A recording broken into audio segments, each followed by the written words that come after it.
राधे राधे। हर हर महादेव। आप सभी का वशिष्ठ सनातन कथाधाम यूट्यूब चैनल में हार्दिक स्वागत है।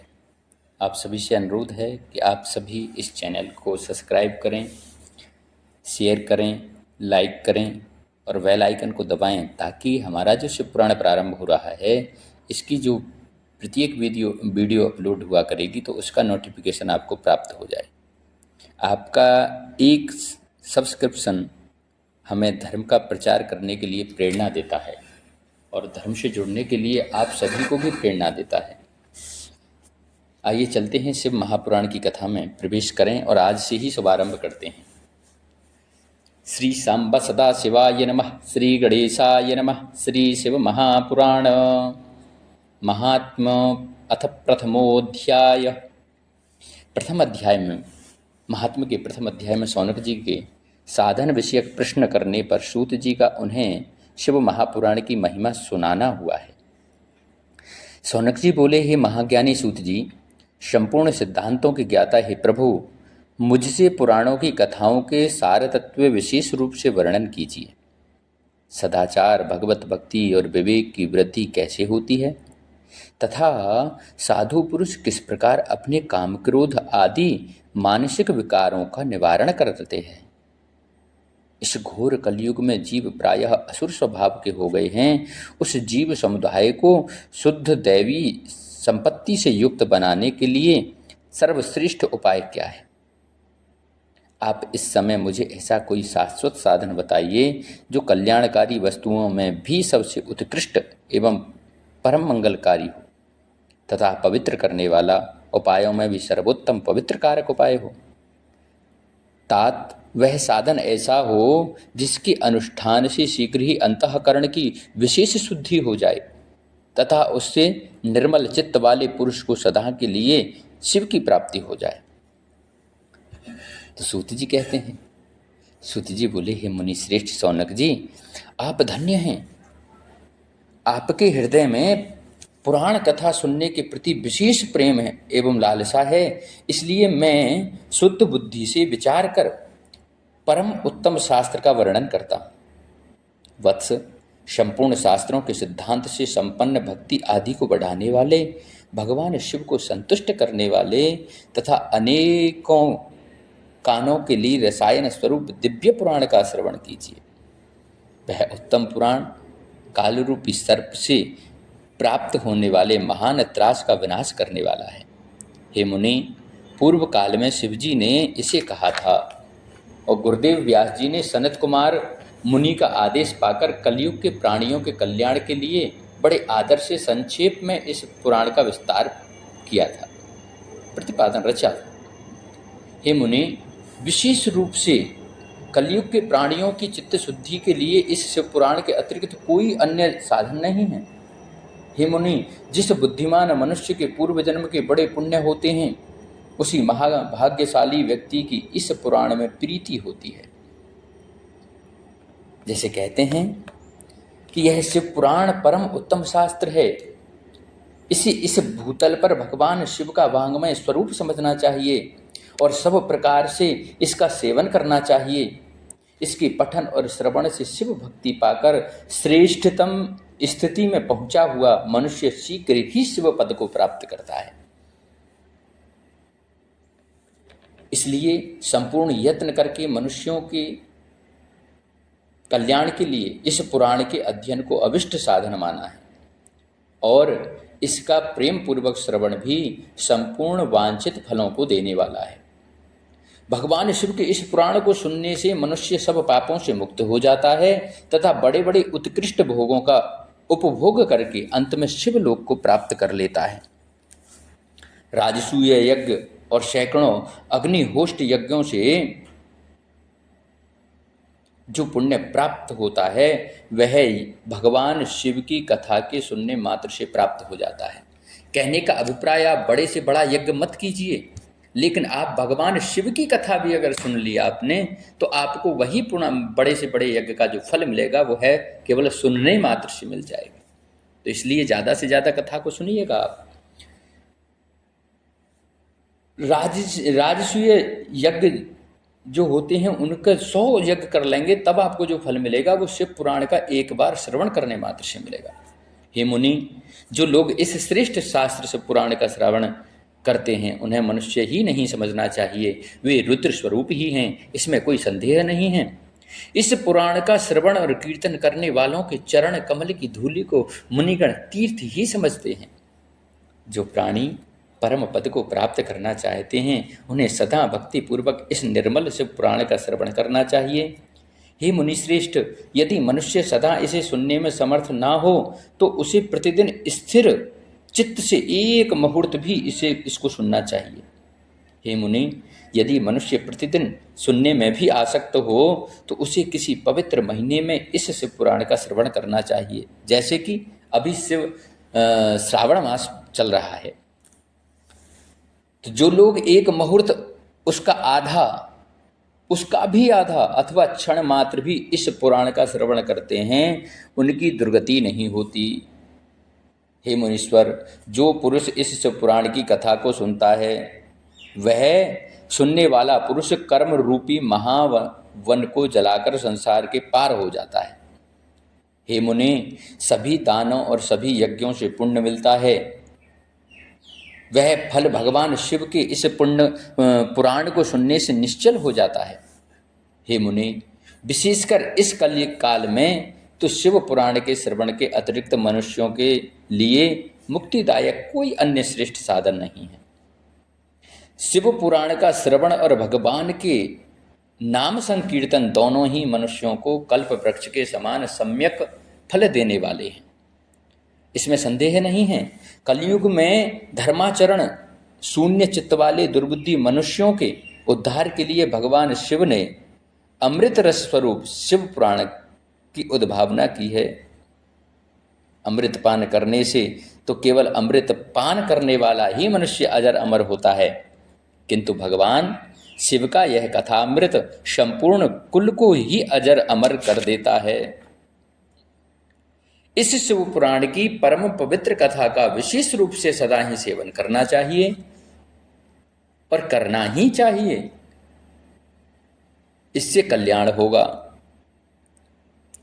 और ऐसी बात नहीं है कि शिव पुराण को आप एकदम बैठ करके ही सुनेंगे, आप नियमबद्ध बैठ जाएंगे, आप एक आसन पर बैठ करके श्रवण करना तो चाहिए, लेकिन अगर आपके पास वह समय पर्याप्त नहीं है तो आप जो भी काम कर रहे हैं उसमें भी आप शिव पुराण को सुन सकते हैं। आप वीडियो चालू कर लीजिए और उसको सुनते रहिए, भाव रखिए, भगवान के प्रति भाव रखिए। तो इसलिए इस शिव पुराण की परम पवित्र कथा का विशेष रूप से सदा ही सेवन करना चाहिए। यह शिव पुराण नामक ग्रंथ 24,000 श्लोकों से युक्त है। इसमें 7 संहिताएं हैं और मनुष्यों को चाहिए कि वह भक्ति, ज्ञान और वैराग्य से भली भांति संपन्न हो, बड़े आदर से इसका श्रवण करे। पहली जो संहिता है वह विद्येश्वर संहिता है, दूसरी रुद्र संहिता है, तीसरी शतरुद्र संहिता है, चौथी कोटि रुद्र संहिता है और 5वीं उमा संहिता है और 6ठी कैलाश संहिता और 7वीं वायवीय संहिता। इस प्रकार इसमें 7 संहिताएं हैं। 7 संहिताओं से युक्त यह दिव्य शिव पुराण पर ब्रह्म परमात्मा के समान विराजमान है और सबसे उत्कृष्ट गति प्रदान करने वाला है। अर्थात अगर जीवन में आप कुछ नहीं कर पा रहे हैं, कोई धार्मिक कार्य नहीं कर पा रहे हैं, तो आप केवल शिव पुराण को श्रवण कीजिए। आप मोबाइल में लगा लीजिए, आप पुस्तक मंगा लीजिए हिंदी भावार्थ, आप उसको पढ़िए। मैं यहाँ हिंदी भावार्थ की कथा ही आपको दे रहा हूँ, क्योंकि मैं अगर संस्कृत बोलने लगूंगा तो आप उसको समझ नहीं पाएंगे। इसलिए कहा है कि इस कथा को श्रवण करना चाहिए ही चाहिए।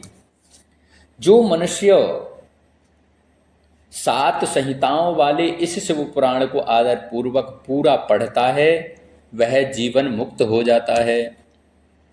पूरा पढ़ता है, हे मुनि, जब तक इस उत्तम शिव पुराण को सुनने का सुअवसर नहीं प्राप्त होता, तब तक अज्ञानवश प्राणी इस संसार चक्र में भटकता रहता है।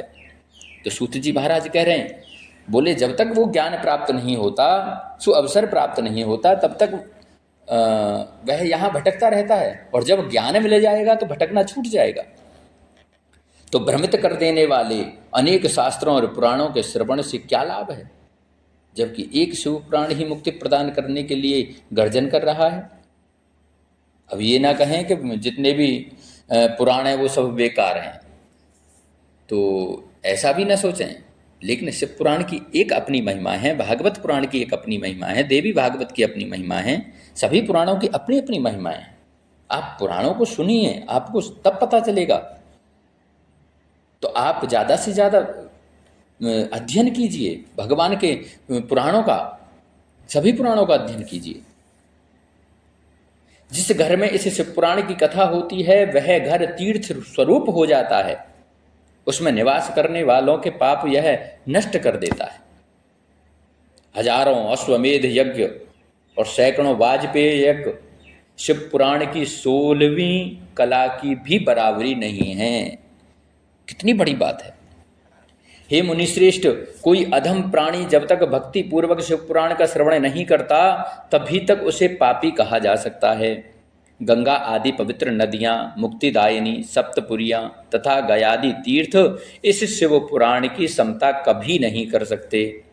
जिसे परम गति की कामना हो, उसे नित्य शिव पुराण के एक श्लोक अथवा आधे श्लोक का ही स्वयं भक्ति पूर्वक पाठ करना चाहिए। तो कल्याण कैसे होगा? आप ज़्यादा नहीं, केवल एक श्लोक का पाठ कीजिए। अगर एक श्लोक का भी नहीं कर रहे हैं तो शिव पुराण ही कहता है कि आप आधे श्लोक का पाठ कीजिए, आप एक श्लोक का अर्थ पढ़िए नित्य प्रति, तो आपका कल्याण का मार्ग बता दिया। जो निरंतर अर्थ अनुसंधान पूर्वक इस शिव पुराण को बांचता है अथवा नित्य प्रेम पूर्वक इसका पाठ मात्र करता है, वह पुण्यात्मा है, इसमें संशय नहीं है। जो संस्कृत भी बोल रहे हों और उसका हिंदी भावार्थ भी बता रहे हों, यह उनके लिए बता दिया है। जो उत्तम बुद्धि वाला पुरुष अंतकाल में भक्ति पूर्वक इस पुराण को सुनता है, उस पर अत्यंत प्रसन्न हुए भगवान महेश्वर उसे अपना पद यानी कि अपना धाम प्रदान कर देते हैं। एतच्छिव पुराणम यह पूजिये नित्यमादरात् सा भुक्त्वेहाखिलान कामान नन्ते शिव पदम लभेत। जो प्रतिदिन आदर पूर्वक इस शिव पुराण का पूजन करता है, वह इस संसार में संपूर्ण भोगों को भोग कर अंत में भगवान शिव के पद को प्राप्त कर लेता है। फिर कहा है कि एतच्छिव पुराणस्य कुर्वन् नित्यम् अतीन्द्रियतः पट्टवस्त्रादिना सम्यक सत्कारम स सुखी सदा। जो प्रतिदिन आलस्य रहित निंद्रा को त्यागते हुए जो रेशमी वस्त्र आदि के वेष्टन से इस शिव पुराण का सत्कार करता है, यानी कि रेशमी वस्त्र लीजिए, उसमें शिव पुराण को रखिए, आदर सत्कार करता है, वह सदा सुखी हो जाए।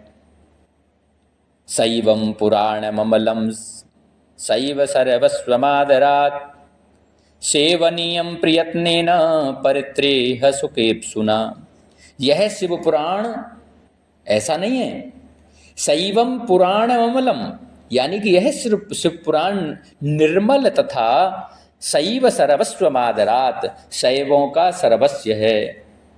शैवों का मतलब जो शिव जी का स्मरण करने वाले हैं।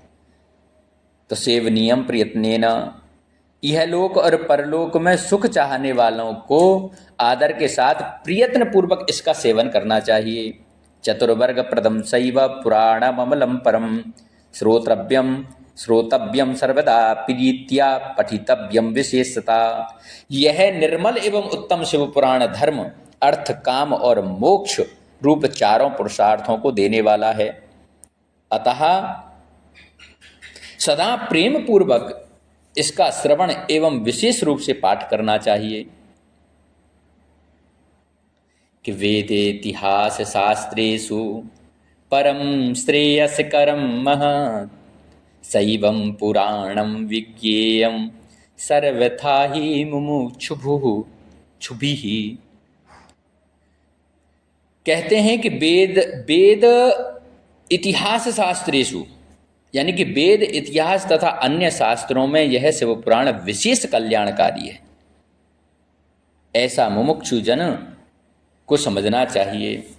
सैवं पुराणमिद आत्मविदां वरिष्ठं सेव्यं सदा परमवस्तु सता समर्च्यं तापत्रयाभिशमनं सुखदं सदैव प्राणप्रियं विधि हरीशमुखामराणाम्। कह दिया शैवम पुराणमिद आत्मविदाम वरिष्ठम, यह शिव पुराण आत्म तत्वज्ञों के लिए सदा सेवनीय है,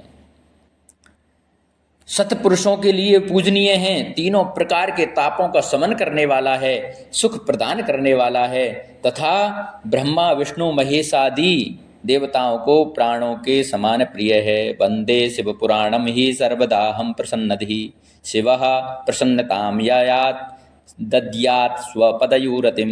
ऐसे शिव पुराण को मैं प्रसन्न चित्त से सदा वंदन करता हूँ। भगवान शंकर मुझ पर प्रसन्न हों और अपने चरण कमलों की भक्ति मुझे प्रदान करें। इसका मतलब ये है कि यह जो शिव पुराण की रचना की गई है, यह केवल व्यक्तिगत रूप में नहीं ली गई है, यानी कि हमारे जितने भी ऋषि मुनि हैं उन सभी ने आज के हमारे भविष्य को देखते हुए यह सब कुछ पुराणों की रचना की है और उनका वाचन किया है। भाई शौनक आदि 88,000 ऋषि बैठे हैं, उनको क्या और कोई काम नहीं था, लेकिन उन्होंने आज कलयुग को जाना और जान करके जो प्रताड़ित देखा जीव को, मनुष्य को, तो उनके कल्याण के लिए यह शिव पुराण का प्रादुर्भाव कराया। तो आप ज़्यादा से ज़्यादा शिव पुराण की शरण में जाएं, भगवान शिव की शरण में जाएं। मैं ये नहीं कहूँगा और किसी देवता की शरण में न जाएं, लेकिन सबकी शरण में जाएं, लेकिन इष्ट आप एक को मानें, शिव पुराण को श्रवण करें। आपके लिए ये बहुत ही पुण्यदायी फलदायी होगा। और ये श्रावण महीना चल रहा है, इस महीने में हम कोशिश करेंगे कि आपको नित्य प्रति शिव पुराण की कथा ऐसे ही श्रवण कराएं। हम वीडियो में तो नहीं आएंगे सामने, क्योंकि हम पाठ करते हैं, तो इसलिए हम आपको ऐसे ही कथा श्रवण कराते रहेंगे। आप चैनल से जुड़े रहें, चैनल को सब्सक्राइब करें, बेल आइकन को दबाएं। हर हर महादेव।